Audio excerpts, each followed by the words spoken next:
Hello everyone, how's it going? It's me again. I know I said the last video was going to be the last Path of Exile video, but I ended up playing one more build just because I dropped a Nimis and I was like, you know what, I have to do something with this now. So I ended up making the classic quintessential Nimis build of this league, which is Splitting Steel. For those of you who don't know, Splitting Steel is a skill which you fire a projectile and then the projectile creates a bunch of projectiles that it splits off into. And then if you have a Nimis, all those projectiles that it split into come back and they come at you and they explode around you. So in this build, I can get up to like 15 projectiles that split off of my initial projectile, and then all of them will come back and hit me. So in theory, if I have Nimis, the skill deals like 15 times of its damage, in theory. So that's the main idea of this build. And, you know, I feel like this may be the last time in Path of Exile history I drop a Nimis and SSF, so I figured I may as well do this build. So without further ado, it's my level 92 Splitting Steel Deadeye character, and I'll just show you guys what the gameplay is like. I'll just demo on like a Conqueror and a Guardian. We'll do the Guardian first, I guess.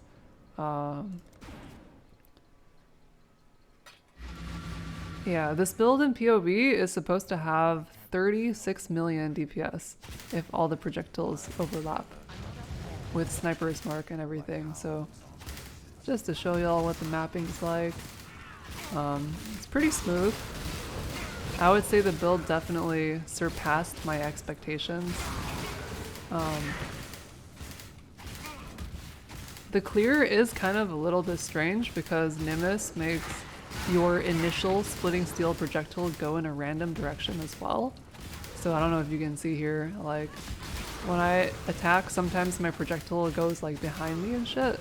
So it's kind of annoying to clear with. But if you get enough like projectile speed and AoE and attack speed, it ends up feeling pretty okay. So yeah, and the single target damage in this build is crazy if you can overlap on one target. Like if you stand right on top of the enemy, you have like maximum damage, which in my case is 36 million maximum damage. I'm gonna skip the shrines just to demo this map, but as you can see, damage is pretty crazy. Although the damage, like, consistency on this build is definitely interesting. So you have to constantly attack, which is a bit odd, but, you know, like if a projectile goes in the wrong direction, sometimes you'll just miss an enemy. And if the enemy is like standing on the edge of your shit, then your returning projectiles can also miss. One more to gather up. Which is also cringe. So you have to keep attacking, which is a little uncomfortable, but the damage of the build and the gameplay more than makes up for it, in my opinion. So, what a build I'm making. So yeah, I was definitely overall impressed with this build. I just wish I could have dropped the Nimis earlier, like before I was done with 40-40, because then I could have had some fun pushing the 40-40 with a Nimis build. Because, you know, this might be the first and last Uber unique I'll ever drop. Thanks to Penance brand of Dissipation, the best Uber boss killer. Yeah, as you can see, damage is more than okay. Alright, let's watch the damage on Minotaur. So on Minotaur, I'm going to activate Dying Sun for more projectiles, and then I'll stand on top of him for optimal damage output. So we'll just wait for him to tunnel, or he's not tunneling. As you can see, the damage is a little crazy. As you can see, like he died in like less than half a second. And that's because the build has 36 million damage if all the projectiles overlap on the return. Alright, let's try the Maven Spectated Baran now. And then I'll go over the build. Sorry I wasn't able to stream this build. I just, yeah, I don't know. I just haven't really been feeling up to it lately. But, yeah, I just, you know, sometimes you just gotta have some fun playing a game just like off stream, you know? Yeah. So my gameplay right now is basically, if I see a rare, I'll just like stand on top of it and I'll just attack and then it'll die. and then everything around it will die as well. Oops, I took a shrine by accident. Didn't mean to do that. I think I forgot to do the wild wood as well. Whatever. But yeah, you can kind of get an idea for how the build plays. Just move on top of rare for shotgunning, and then the returning projectiles will kill everything in a circle around you, basically. And then, yeah. You can either stutter step like this, or you can just stand in one spot and just like hold down the button like that. Like this. Totally up to you. Yeah, this may be like the strongest character I've ever built in all of Path of Exile, actually, because I basically only play SSF, and you know the game today is not very SSF friendly, so most of the characters I build are somewhat scuffed. But this one turned out to be pretty good, thanks to Nimis, I guess, and a couple other things. We'll just do a Wildwood, see if I can empower the boss.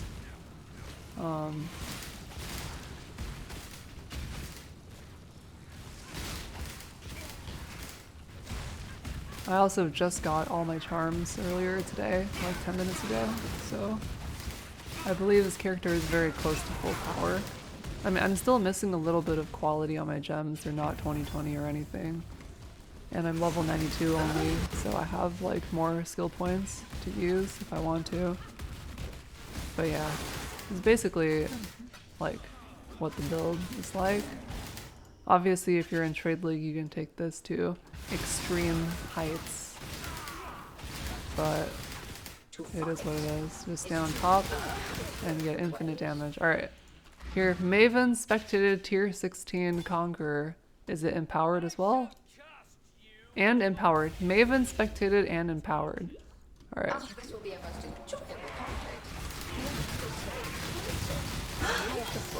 Nice. That was pretty fast. I also forgot to turn off Blood Rage, so I almost died, but as you can see, sometimes it feels like it's more than 36 million damage, but PoE says 36 mil, so it is what it is. I wish I could demonstrate a boss, but I don't think I have any. I did all of them. But yeah. Oh, I actually do have a Maven, but that would take too long. I also have a Sirius, that would take too long. Do I have Twisted? Whatever. But yeah, that's basically how the build plays. So I guess I'll just go over the character now. So Splitting Steel. Alright, so first of all, this is a pretty meta build, so this is not my build. I also didn't build this build optimally. You're supposed to use a Bell Timbers blade and then play champion, but I didn't have one, so I went Deadeye.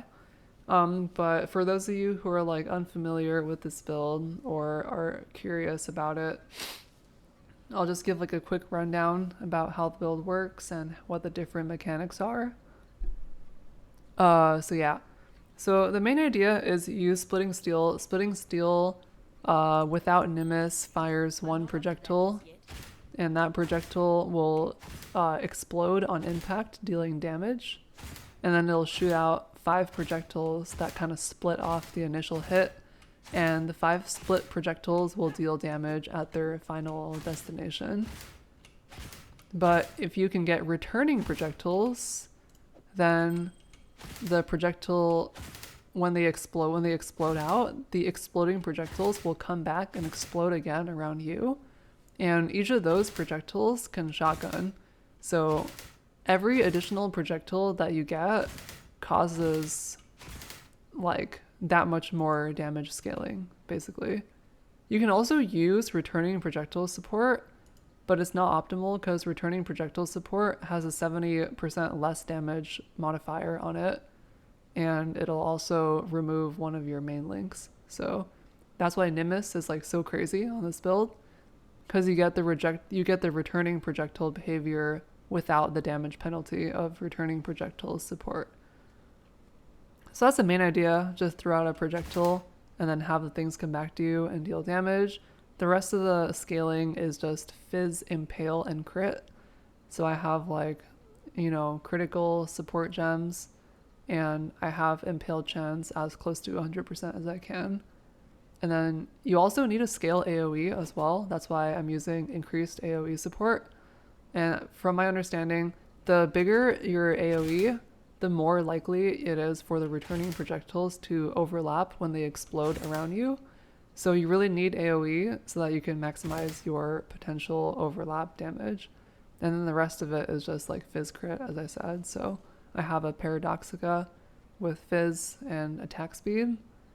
And then I just have random fizz gear, pride aura, and stuff. And then for defenses, this is a Deadeye character. So I'm going for Taken As. For PDR, I have Lightning Coil. I have a Fizz Taken As implicit on my helmet. Wasn't able to get the prefix craft as well, but whatever. And then I also have a Watcher's Eye here that also has PDR on it, or Fizz Taken As, sorry. And then for elemental damage, I just have 100% spell suppression because I'm, you know, ranger side of the tree. And then I got like 4k life, which is, you know, more than enough for a character like this. And yeah, that's basically it. And then let me just pull up the POB. This is my character. 84% crit chance. Wish it was 100, but wasn't able to get it any higher. But I do have a diamond flask to help out with that. And then crit multi is at 489, which is pretty decent. You know, if I took this crit multi thing, it would be even higher. If I had any good jewels at all, it would also be higher, but it is what it is. And then, yeah, you know, 4.3k life, 100% spell suppression, 15k evasion, which is more than enough. 24% block since I have a shield, and then 100% spell suppression. And that's basically it. And then for the damage scaling, as I mentioned before, this build primarily scales damage by creating as many attack projectiles as possible that will create splitting steel, that will allow splitting steel to split as many projectiles as possible, and then they come back and then they shotgun the target. So how do we actually get 16 projectiles? Well, first of all, we have one hit from the initial projectile, right? The initial projectile, in theory, can hit the target. And then you have 5 more from the gem itself. Projectiles split towards 5 targets, so now you have +5, now it's 6. And then we are Deadeye, so we have 2 more, so that's 8. And then you can get 1 additional projectile from the tree. That's 9. That's here, right? And then we use Sniper's Mark as well, which gives projectiles split towards 4 additional targets, so that's +4. And now we have here 13. And then one cool thing about Deadeye is that if you get 75% increased effect of your marks, that allows your Sniper's Mark to gain 75% increased effect, which means that, you know, 75% of 4 is 3. So you get, in theory, projectiles split towards 3 additional targets as well. I think it works that way, but the damage of the build's like so high that I can't really tell if that's actually happening. But in theory, it should create more splittage. I'm pretty sure that's how it works. So then you're +3 on top of everything else. So in total, you have 16 split projectiles that go out and then come back. And then also, because of Dying Sun, you have even more if you press this. I could also have used the Enkindling Flask that gives increased flask effect, and that would actually give me 3 projectiles from Dying Sun instead of 2. So that would raise my damage to like 19, or my projectile count to 19. But then it would also decrease the duration of Dying Sun, so I don't really know if that's a good idea. It probably is worth it because the damage is so high that things die like instantly anyway. So you probably don't need this to last 9 seconds. But, you know, I just like it if Dying Sun lasts for a longer time. So I have this. And then, yeah, Diamond Flask is just there to help cap crit because I wasn't able to cap it naturally. And then, you know, Jade Flask for evasion, Quicksilver for movement, and, you know, just normal stuff. And then for the config of this build, This build uses Pride to scale physical damage taken, and then I'm getting power charges from my charm here. I'm using a power charge on crit charm. Allows me to get 160% crit chance because I take a 1-point power charge node here. And then I'm also using banner skills of no reservation, which allows me to use Dread Banner linked to Arrogance for free, because normally Arrogance, has a huge multiplier on it, but because banner skills have no reservation from this, I'm able to increase the effect of Dread Banner by using Arrogance, which is 19% increased aura effect. So this is actually giving me like more than 20% chance to impale, and also it's giving me more than nearby enemies have 21% less accuracy. So yeah, pretty good. And then the third one is just Culling Strike and phasing on kill. Culling Strike is nice because it's pretty hard to get Culling Strike on this build otherwise, because this is like four points out and it's probably not worth it. And then the phasing on kill is just really good for mapping, so that's my charm setup. And then for the rest of the config, power charges from the charm, frenzy charges is from Mark Mastery here, and you can also get this with Blood Rage and mapping. Gale Force is 10 because we're a Deadeye. Tailwind, yes. And then projectile travel distance is 70. And we're scaling that from this node here, which is Far Shot, because when the projectiles split out and then they come back in theory, that is like the maximum travel range. So in theory, you always have like maximum effective Far Shot on this build. And then I also took Long Shot for more damage scaling and projectile speed and stuff. Then Intimidate I'm getting on my glove here. 25% chance to Intimidate. And then, yeah, that's basically it. And Impale chance is also pretty important to get Impale as high as you can. I was only able to get my Impale chance to 85, and that's with Dread Banner Arrogance. Splitting Steel has 40% Impale chance by itself. And then I also anointed Merciless Skewering for 15% Impale chance. And in theory, if I had like a higher tier of Impale implicit on my glove, I could hit 100. But what I would need to do is like use a tier 4 or use a tier 3, and then like orb of whatever it is that makes the thing go up while decreasing the other tier. Because if I could get 15% more Impale chance on my implicit here, I would be at exactly 100%, which would be sick. But just didn't happen to get that in SSF, so it is what it is. My other implicits, my boot is like whatever. I just have movement speed because I don't need action speed because I'm Deadeye, and I just have movement speed here. Although action speed probably would have been better, but whatever. Movement speed's fine. And then for the helmet, I just have taken as and then reduced mana cost of attacks. And that's basically it. Everything else is just like suppression, life, attack speed, accuracy, res, just normal stuff. Chaos res. I am chaos res capped because I got it on like every item. And I'm getting onslaught and mapping from my boot craft. And yeah, amulet is just attribute, fizz damage, life, and then crit. I'm using an agate amulet so I can help cap my attributes. And then Stitch and Vice, I got kind of unlucky. I did a Hunter Exalt Slam, but I missed, and I got chaos damage instead of life, which is whatever. And I got this nice Abyssal Jewel with Fractured Life, so I just got multi on that as well. Oh, and then I have this Watcher's Eye, which is kind of cool as well. Purity taken as and precision attack speed. I'm actually using both of those auras, so nice little 2-mod Watcher's Eye. And that's it. I wish my Paradoxica was Impale chance. That would be sick. But it is what it is. Oh, and then another thing that's like kind of cool with this build is this wheel here. Because everything else is pretty normal. It's just like life and like suppression, crit scaling, attack speed, projectile, reservation. Everything's pretty normal. I would say this wheel here is probably the most important wheel. It looks pretty bad, but these two give you 10 life on hit, and then this one has a 15% chance to gain 200 life on hit. And with the skill that hits 16 times per attack, you can basically get a lot of life from this.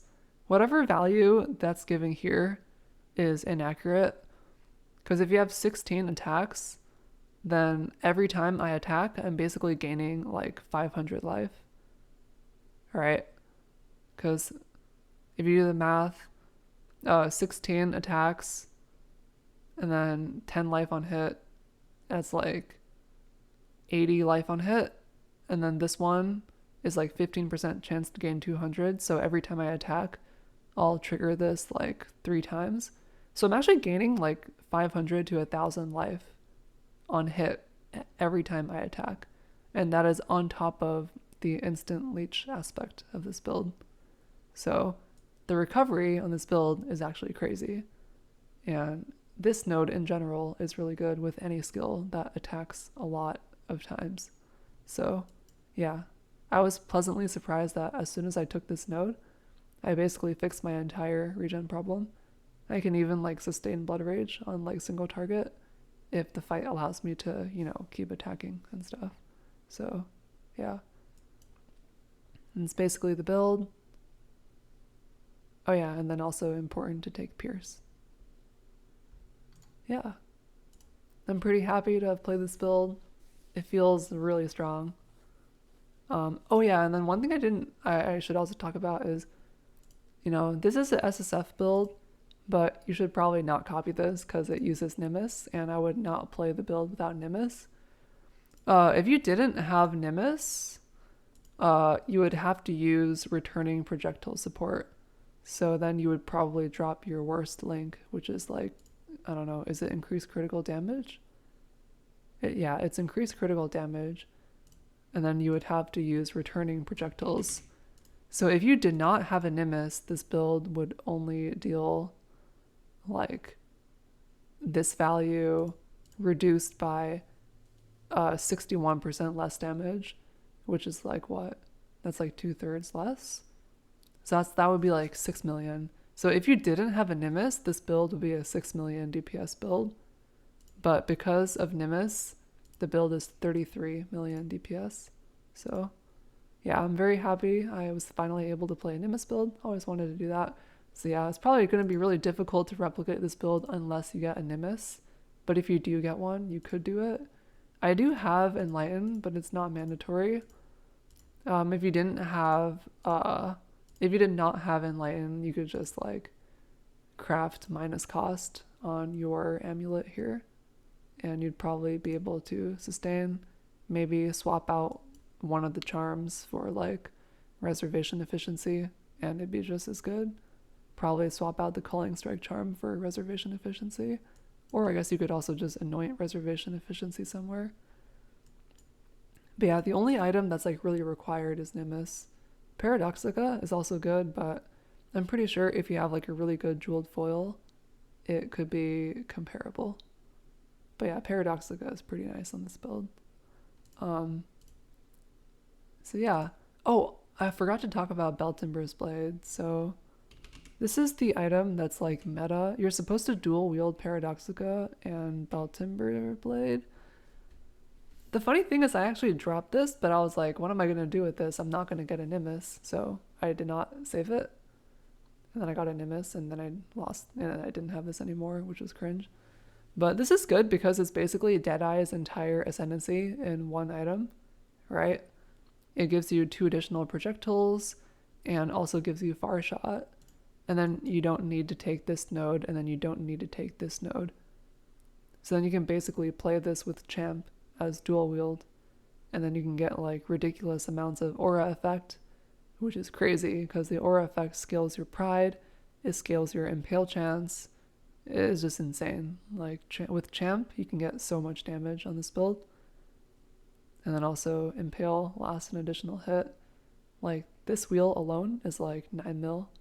This node is like 4 mil in addition to defense. And then you also get perma fortify and more attack speed. And then you would use perseverance as well. That's like the meta way to play it. You're supposed to play it on a champ, but I decided to try something different and play it on Deadeye, especially considering I did not have Bell Timber Blade. But, you know, I wish if I had this, you know, champ would probably be, I mean, not probably, champ would definitely be the way to go. But, you know, it's always nice to play something different. So, yeah. That's the build. I'll link this POB in the description of the video. I'm very happy to play this build. As for my Twitch channel, I'm probably going to take a break from streaming PoE for a while. I do have some real life things I'm trying to figure out right now. But tomorrow is the last real season of Diablo 3. So I'll probably start streaming Diablo 3 tomorrow at 5 p.m. PST. I have always liked Diablo 3. And now that it's like season 30 and it's like the last real season, you know, I'm kind of excited to give it a shot. So if you're a Diablo fan, or if you just like, I don't know, my stream or hearing my voice or whatever, feel free to stop by my Twitch. Yeah. Yep. Splitting Steel, Nimis, Deadeye. Yep. Alright, goodbye.